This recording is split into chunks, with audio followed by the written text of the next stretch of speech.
Vamos lá, pessoal. Vamos começar aqui o módulo de Lei de Responsabilidade Fiscal. Lei de Responsabilidade Fiscal, que é a Lei Complementar número 101/2000, promulgada em 4 de maio de 2000. A nossa Lei de Responsabilidade Fiscal, aqui no Brasil, foi baseada em legislações que tratavam de equilíbrio fiscal e que já existiam nos Estados Unidos e na Nova Zelândia.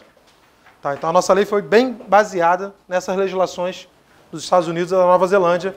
E o objetivo da Lei de Responsabilidade Fiscal é limitar despesas, é inserir no universo da nossa legislação, das nossas normas jurídicas aqui, limites, condições para a realização de despesas, para a renúncia de receitas, com o intuito de evitar desequilíbrio nas contas públicas. Tá? O objetivo da Lei de Responsabilidade Fiscal, você tem que pensar bem menos no social, quando pensa em Lei de Responsabilidade Fiscal, e pensar muito mais na economia, muito mais no equilíbrio das contas. O artigo 1º, parágrafo 1º da LRF, da Lei Complementar 101/2000, já te dá um bom resumo do que você vai encontrar dali para frente, do que você vai estudar dentro da Lei de Responsabilidade Fiscal. A Lei de Responsabilidade Fiscal, que foi meio que imposta, tá, pelo Fundo Monetário Internacional no final da década de 90, pela FMI, para que o Brasil continuasse tendo condições de obter crédito lá fora, especialmente porque estados e municípios vinham se endividando cada vez mais. Estados e municípios estavam com dívidas muito altas que não tinham condições depois de suportar os pagamentos.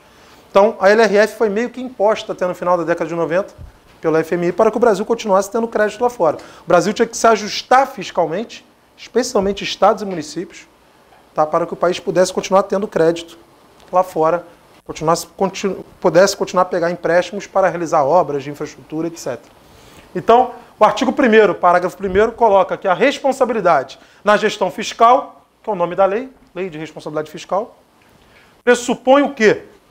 É responsável fiscalmente quem planeja e quem executa o seu orçamento, suas despesas, por exemplo, de maneira transparente.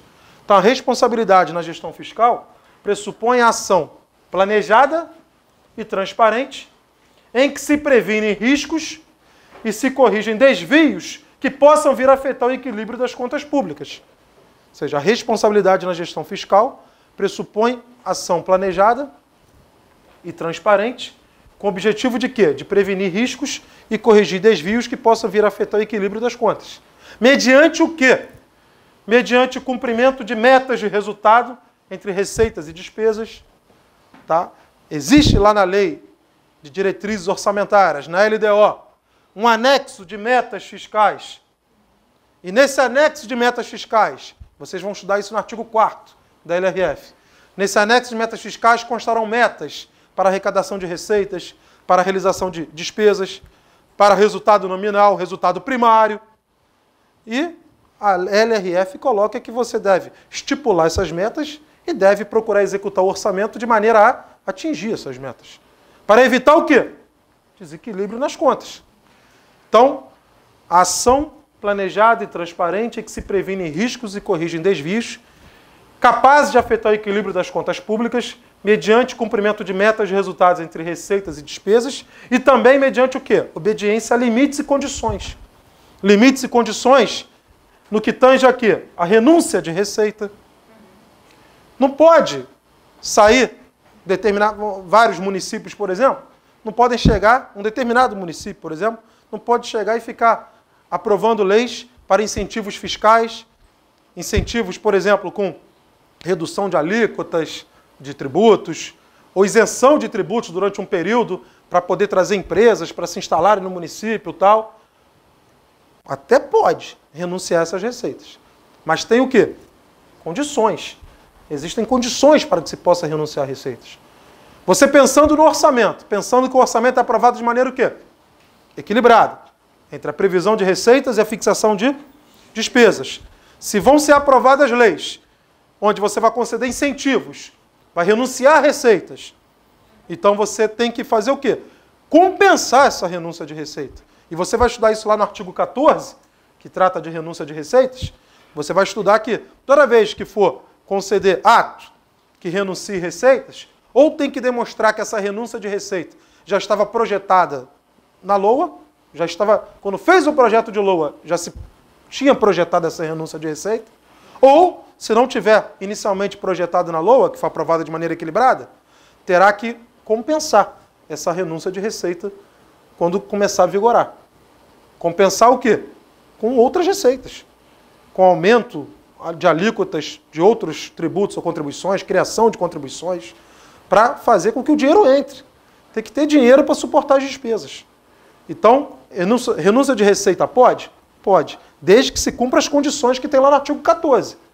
E muitos gestores esquecem disso. Quando mandam um projeto de lei para o Poder Legislativo, esquece que esse projeto de lei, que ele vai conceder renúncia de receita, que ele vai incentivar, por exemplo, o desenvolvimento de uma região, e vai isentar de tributos, contribuições, ou diminuir alíquotas de tributos e contribuições para quem se instalar naquela determinada região, ele tem que projetar qual é o impacto orçamentário financeiro disso e quais são as medidas para compensar essa renúncia de receitas. Ou seja, está isentando, diminuindo a alíquota, renunciando a receita aqui, mas aqui vai estar aumentando, para poder o dinheiro entrar e suportar as despesas que estão ali projetadas. Além de limites e condições relacionadas à renúncia de receita, a geração de despesas com pessoal, que é a principal despesa pública. É a maior despesa pública. É a despesa com pessoal. Então, se vai criar cargo, se vai conceder aumento de remuneração de pessoal, tem que atender condições. Existem condições para isso. Tem que demonstrar impacto orçamentário financeiro disso. Tem que realizar, por exemplo, diminuição de outros gastos, por exemplo, de maneira permanente, para poder compensar isso. Então, lá do artigo 18 ao artigo 23, você estuda na LRF essa parte aqui, geração de despesas com pessoal. Tem que pensar sempre que a LRF veio, não foi para ser boazinha com a sociedade. Ela veio para atender o quê? Para evitar o quê? Desequilíbrio nas contas públicas. Aí é lógico que a sociedade acaba se beneficiando se o ente público executa o orçamento de maneira equilibrada, a tendência é a sociedade depois se beneficiar, porque foi executado de maneira equilibrada e não ficou gerando mais dívidas a serem pagas aí. E você sabe que quando tem serviço da dívida, amortização, juros em encargos da dívida, você está pagando uma coisa que não atende à sociedade. Aí vai faltar recurso para outras coisas que diretamente atenderiam à sociedade, como educação, saúde, transporte, etc. A LRF vem para isso, equilibrar as contas públicas para evitar de depois estar se gastando mais com juros da dívida, por exemplo. Seguridade social. Toda vez que a gente fala em seguridade social, a gente fala de 3 funções de governo, de acordo com o artigo 194 da Constituição. Quais são as 3 funções de governo que estão abrangidas dentro da Seguridade Social? Saúde, previdência e assistência social. Então, lá no artigo 24, você estuda lá limites, condições relacionadas a criar ou aumentar benefícios de Seguridade Social. Vem escrito lá que também vai ter que demonstrar impacto orçamentário financeiro, quando se criar ou aumentar benefício na área de Seguridade Social. Vai ter também que compensar isso daí, etc. E outras. Dívidas consolidadas imobiliária, você estuda isso aqui, ó. Limites e condições para dívidas consolidadas imobiliária. Existe limite. Tá? Limite que tem que ser apurado periodicamente. Se você está dentro ou fora desse limite de dívida pública. Você estuda no artigo 29. No artigo 29, inciso 1º, vem lá o conceito de dívida consolidada, que é a mesma coisa, que é sinônimo de dívida o quê? Fundada. Dívida fundada ou consolidada são sinônimos. Dívida mobiliária, que é aquela representada por títulos. Títulos do Tesouro, por exemplo. Títulos do Tesouro Nacional emitidos, por exemplo. Tem lá no artigo 29 também o conceito disso. Artigo 29, inciso 2º. Operações de crédito, que é a mesma coisa que o quê? Empréstimos, financiamentos. Vem lá no artigo 29, inciso 3º. Inclusive por aro. Aro é antecipação de receita o quê? Orçamentária. Também é um tipo de empréstimo, que é para cobrir momentaneamente uma insuficiência de caixa. Então, esse tem lá no artigo 38, você estuda no artigo 38. Concessão de garantia, que é basicamente ser o fiador, o avalista de uma operação de crédito, de um financiamento, de um empréstimo. Tem no próprio artigo 29. E inscrição em restos a pagar. Existem limites, condições para inscrição em restos a pagar também. E você estuda lá no artigo 42. Especialmente quando é o último ano de mandato daquele gestor.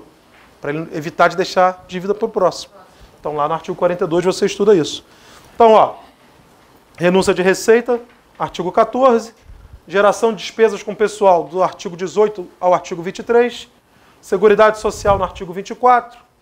Dívida consolidada, mobiliária, operações de crédito, concessão de garantia, tudo no artigo 29. Aro, que é antecipação de receita orçamentária no artigo 38. Restos a pagar no artigo 42. Toda vez que manda um e-mail para mim, professor, quais são os principais artigos da LRF para eu estudar para a prova? Eu coloco todos. Do artigo 1º ao artigo 75. Todos. Tá? Especialmente esses que estão aqui. Especialmente esses. Que no próximo slide vocês já têm, ó, mastigado. Olha como é que eu sou um cara legal. Mastigado. Está mastigado aqui. Está todo mundo puxando setinha, ficando um monte de bolação aí. Mas só olhar o outro artigo, já está mastigado. Ah, porque eu tenho que enganar primeiro, tenho que fazer vocês trabalharem. Tá, entendeu? Puxando setinha, pegando, caraca, e agora? Está aqui, tudo aqui. São os principais artigos, os mais cobrados, especialmente a parte de pessoal. Isso é muito cobrado em prova. A parte de geração de despesa com pessoal, 18 a 23. Isso é muito cobrado em prova.